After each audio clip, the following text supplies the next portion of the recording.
বাড়িতে বেরোতেই দেরি হয়ে গেল, জামাতটা কি মিস হয়ে যায়? আল্লাহু আকবার, আল্লাহু আকবার, আল্লাহু আকবার, আল্লাহু আকবার। হায় আল্লাহ, অজু ভাঙার আর সময় পেল না। ও কেবল ইকামত দিচ্ছে, অজুটা করেই আসি। আল্লাহু আকবার, তাড়াতাড়ি অজুটা সেরে নিতে হবে। আল্লাহু আকবার। বিসমিল্লাহ। সামিআ আল্লাহু লিমান হামিদা। আল্লাহু আকবার, এর মধ্যে এক রাকাত শেষ। আল্লাহু আকবার, আরেক রাকাত তো শেষ হয়ে গেল। আল্লাহু আকবার, আল্লাহু আকবার, 3 রাকাত তো শেষ হয়ে গেল। এত তাড়াতাড়ি অজু করা যায়? আল্লাহু আকবার। এ কি নামাজ পড়ছে না রকেট চালাচ্ছে? আল্লাহু আকবার। এখন সালাম ফিরানোর আগে জামাতে যে দাঁড়াতে পারলি হয়। আলাইকুম ওয়া রাহমাতুল্লাহ।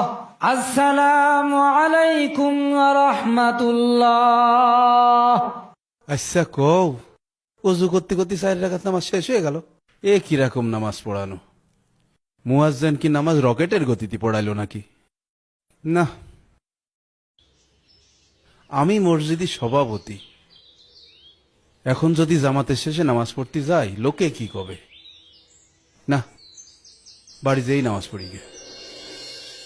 এই গরু বছর পুষাটা বাদ দিতে হবে। একটা দিনও টাইম মতো নামাজ পড়তে আসতে পারি না। আজ আবার অজু করারও সময় পেলাম না। যাই তাড়াতাড়ি অজু করে নেই। আল্লাহু আকবার। পরদিন সভাপতি সাহেব নামাজ পড়তে এসে অজু করতে করতেই জামাত শেষ হয়ে যায়। আসসালামু আলাইকুম ওয়া রাহমাতুল্লাহ। আসসালামু আলাইকুম ওয়া রাহমাতুল্লাহ। বুঝলাম না, এ মুয়াজ্জিন প্রতিদিন শুরু করেছে কি?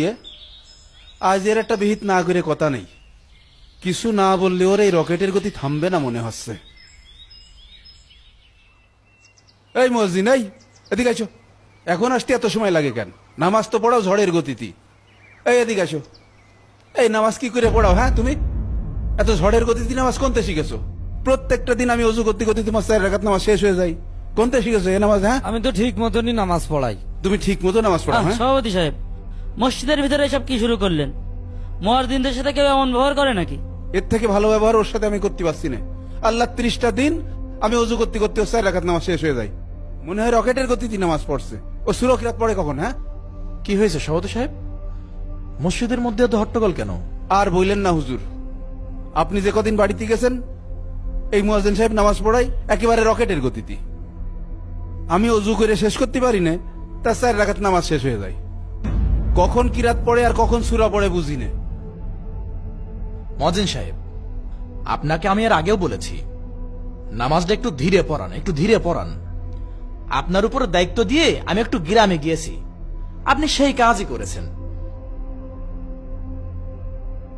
ইমাম সাহেব, মুয়াজ্জিন সাহেব তো আমাদের সবার দিক বিবেচনা করে নামাজটা পড়ায়। সবার দিক বিবেচনা করে নামাজ পড়াই মানে আপনার মন মতো তো 1 ঘন্টা ধরে নামাজ পড়ালে হবে না। আমাদের তো ব্যবসা বাণিজ্য আছে, আমাদের তো নামাজ পড়ে যে দোকানপাট খুলতে হয়। তাই বলে এত রকেটের গতিতে নামাজ পড়াবে? আপনি মসজিদে এসে ইমামের পিছনে নামাজ পড়বেন। এখন ইমাম আসতে পড়াক কি জোরে পড়াক এটা তো আপনার দেখার বিষয় না। আপনি নামাজ পড়ার দরকার নামাজ পড়বেন। আরিফুল ভাই, সভাপতি সাহেব একদম ঠিক কথা বলেছেন। এইভাবে নামাজ পড়তে নেই।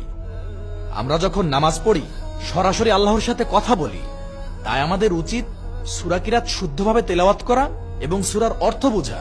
হ্যাঁ হ্যাঁ, আমি এই জিনিসটাই এদের বুঝানোর জন্য চেষ্টা করছি, কিন্তু এরা বুঝতেই চাচ্ছে না। মুয়াজ্জিন সাহেব, আপনি তো জানেনই নামাজে দাঁড়ানো মানে আল্লাহর সামনে দাঁড়ানো। তাই আমাদের উচিত এখানে তাড়াহুড়ো না করে নামাজের আবশ্যক বিষয়গুলো সুন্দরভাবে আদায় করা। আর আপনাদেরকেও বলছি, মহানবী সাল্লাল্লাহু আলাইহি ওয়াসাল্লাম বলেছেন, তোমাদের মধ্যে সবথেকে বড় চোর হলো সেই ব্যক্তি যে নামাজের মধ্যে রুকু সিজদায় চুরি করে।